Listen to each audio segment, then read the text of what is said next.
Hi friends, welcome to Sheela's 5 stars kitchen. எல்லாருக்குமே இனிய பொங்கல் நல்வாழ்த்துக்களை நான் சொல்லிக்கிறேன். பொங்கல் ஸ்பெஷல் இன்றைக்கி பால் பாயசம் பண்ண போகிறோம். நம்ம எப்பயுமே சேமியா பாயசம் பண்ணுவோம், இல்லைனாக்கா ஜவ்வரிசி பண்ணுவோம், இல்லைனா பாசிப்பருப்பு பாயசம் பண்ணுவோம். இன்றைக்கி நம்மளோட ஸ்பெஷல் பாயசம் சீரக சம்பா ரைஸ் வச்சுட்டு மில்க் மைடும் சேர்த்து பண்ண போகிறோம். இது ரொம்ப ரிச் டேஸ்ட்டாக இருக்கும். அது எப்படி செய்யலான்னு வாங்க பார்க்கலாம். அதுக்கு முன்னாடி நம்ம சேனலை சப்ஸ்கிரைப் பண்ணி வச்சுக்கோங்க. கூடவே இருக்கிற பெல் ஐக்கனை ப்ரெஸ் பண்ணி வச்சுக்கோங்க. Thank you friends.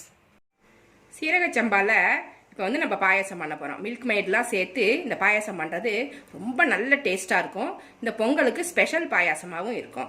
இப்போ இதால் 1 கப் ரைஸ் எடுத்துருக்கேன். இந்த 1 கப் ரைஸுக்கு 4 கப்பு தண்ணி ஊற்றிக்கிறேன். சீரக சம்பா வந்து நல்லா வாசனையாக இருக்கும், அதுக்காக தான் அதில் பாயசம் பண்ணுறது. மில்க் மைடு பாயசம், பால் பாயசம் இதில் பண்ணால் நல்லாயிருக்கும். 1 2 3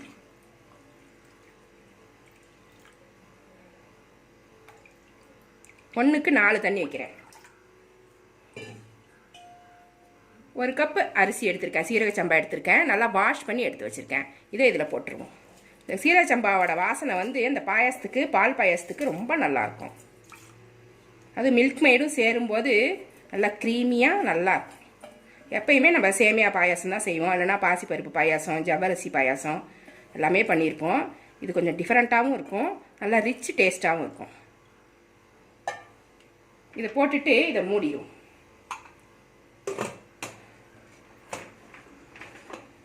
இது ஒரு 5 விசில் வந்தால் போதும், நல்லா வெந்து போயிடும். உங்களுக்கு வந்து 1 விசில் 2 விசில்லே நல்லா வெந்துடும் அப்படின்னா அது மாதிரி எடுத்துக்கோங்க. என்னோட குக்கர் வந்து 5 விசில் வந்தால் தான் இது வேகும். நல்லா வேக வச்சு எடுத்து வச்சுக்கலாம். 5 விசில் வந்துருச்சு. சாதம் வந்து நல்லா வெந்துருச்சு பாருங்கள். சரியாக வேகலை அப்படின்னா கொஞ்சம் அதிகமாக தண்ணி ஊற்றி கூட 2 விசில் வச்சு எடுத்துக்கோங்க. இந்த மாதிரி சாஃப்டாக வேகணும். பார்த்தீங்கன்னா தெரியும், இவ்வளோ சாஃப்டாக வெந்தால் தான் பாயசம் வந்து ரொம்ப நல்லாயிருக்கும்.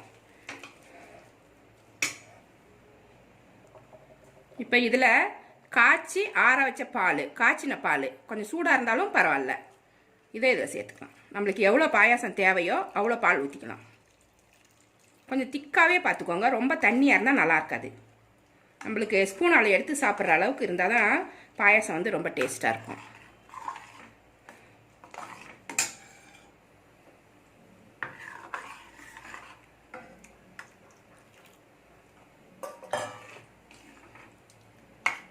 இந்த அளவுக்கு இருக்கிற மாதிரி நான் பால் வந்து சேர்த்துருக்கேன். உங்களுக்கு எவ்வளோ தேவைன்னு பார்த்து அது மாதிரி சேர்த்துக்கோங்க. ரொம்ப தண்ணியாக சேர்த்துறாதீங்க, அப்புறம் வந்து அது சேர்ந்து வராது, தனித்தனியாக நிற்கும். நல்லா கொஞ்சம் ஹையில் தான் வச்சுருக்கேன். நீங்கள் வேணால் மீடியத்தில் வச்சுக்கிட்டு பொறுமையாக கிண்டிக்கோங்க. இது ஒரு கொதி வரட்டும். சீரக சம்பாவில் நம்ம வந்து பாயசம் பண்ணும்போது நல்லா வாசனை ஜாஸ்தியாக இருக்கும், டேஸ்ட்டும் நல்லாயிருக்கும், வாசனையாகவும் இருக்கும்.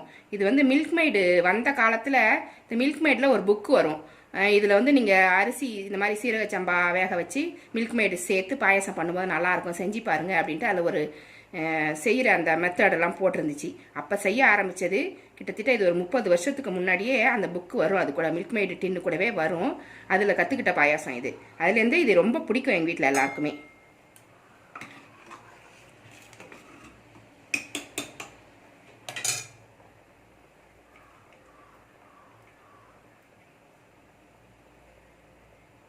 ஒரு கொதி வந்துருச்சு. மில்க் மைடு வாங்கி வச்சுருக்கேன். இதில் 1/2 கப்பு ஊற்றின போதும், பாதி ஊற்றுங்க. டேஸ்ட்டுக்கு தகுந்த மாதிரி கூட நீங்கள் ஊற்றிக்கலாம்.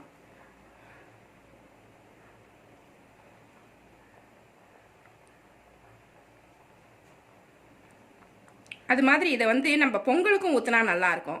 பொங்கல் நம்ம எப்பயுமே கிண்டுற மாதிரி பொங்கல் கிண்டிட்டு அதில் கொஞ்சமாக மில்க் மைடு கலந்துக்கிட்டிங்கனாக்கா அதுவும் நல்ல டேஸ்ட்டாக இருக்கும்.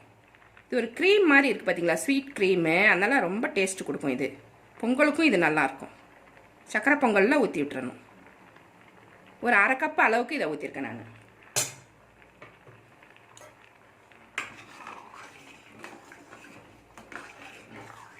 நல்லா கலந்து விட்டுட்டு அடுத்தது சக்கரை சேர்த்துக்கலாம். இந்த மில்க் மைடில் ஒரு ஸ்வீட்னஸ் இருக்கும், அது போக தான் நம்ம வந்து சக்கரை சேர்க்க போகிறோம்.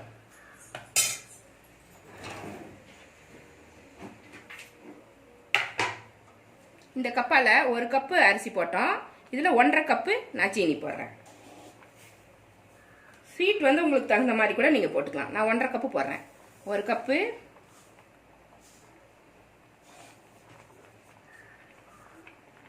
1.5 போட்டுக்கிறேன்.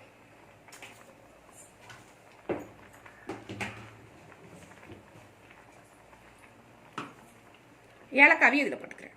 ஒரு 4 ஏலக்காய் பொடிச்சு வச்சுருந்தேன், அதையும் சேர்த்துக்கிறேன். இப்போ நம்ம ஜீனியும் போட்டுட்டோம், மில்க் மெய்டும் ஊற்றிட்டோம். இது கொஞ்சம் திக்காயிடுச்சுன்னா ஆற வச்ச பால் இருந்ததுன்னா ஊற்றிக்கலாம் நீங்கள். இப்போ வந்து சிம்மில் வச்சு கிண்டுங்க. இதெல்லாம் கலந்ததுக்கப்புறம் டக்குன்னு அடி பிடிக்கும், அதனால் கொஞ்சமாக சிம்மில் வச்சுக்கிட்டு இதை கிளறி விட்டுக்கணும். ஜீனி கரைஞ்சிடுச்சு.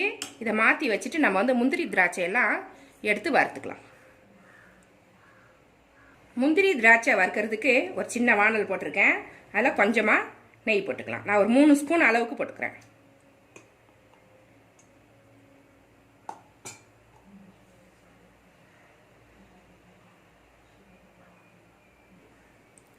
கொஞ்சமாக முந்திரி பருப்பு எடுத்துருக்கேன், திராட்சை எடுத்துருக்கேன். இது வந்து உங்களோட அளவு தான், உங்களுக்கு பிடிச்ச மாதிரி எடுத்துக்கலாம். நெய் வந்து ரொம்ப சூடாகணுன்ற அவசியம் இல்லை, லேசாக சூடாகும் போதே போட்டுக்கோங்க. அதிகமாக சூடாயிடுச்சுன்னா கலர் ரொம்ப மாறி போயிடும், டக்குன்னு தீஞ்சிடும்.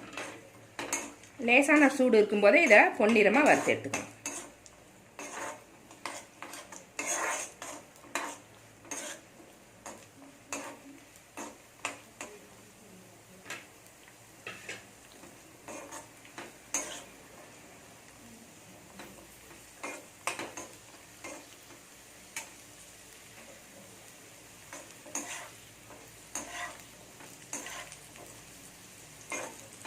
வறுபட்டது போதும், இதை பாயாசத்தில் சேர்த்து விட்டுருலாம். இது அப்படியே இந்த பாயாசத்தில் நெய்யோடு கொட்டி விட்டுற வேண்டியதுதான். கொட்டிட்டு நல்லா கிளறி விட்டு, நல்லா அருமையான சீரக சம்பா மில்க் மெய்டு போட்டு பாயாசம் சூப்பராக ரெடி ஆயிடுச்சு. இதை உங்களுக்கு பொங்கலுக்கு செஞ்சிங்கன்னா ரொம்ப ஸ்பெஷல் பாயாசம். இது ஒரு கப்பில் எடுத்து வச்சு காமிக்கிறேன். டேஸ்ட் அருமையாக இருக்கும். மில்க் மெய்டோட சேர்த்து சாப்பிட்றோம் இல்லைங்களா, ரொம்ப வாசனையாகவும் டேஸ்ட்டாகவும் இருக்கும். இது அவ்வளோதான், இதை ஆஃப் பண்ணிடலாம்.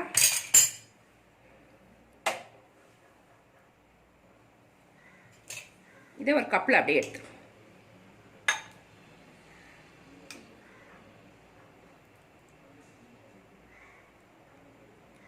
பாயாசம் ரெடி ஆனதுக்கப்புறம் இது மாதிரி இருக்கும். இது நல்லா வாசனையாகவும் டேஸ்ட்டாகவும் ரொம்ப டிஃப்ரெண்ட்டாக ரிச்சாக இருக்கிற ஒரு சீரகச்சம்பா மில்க் மெய்டு பாயாசம்.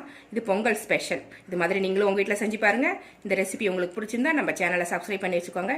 இவ்வளோ நேரம் என்னோடய வீடியோவை பார்த்தா எல்லாருக்குமே நன்றி. Thank you friends.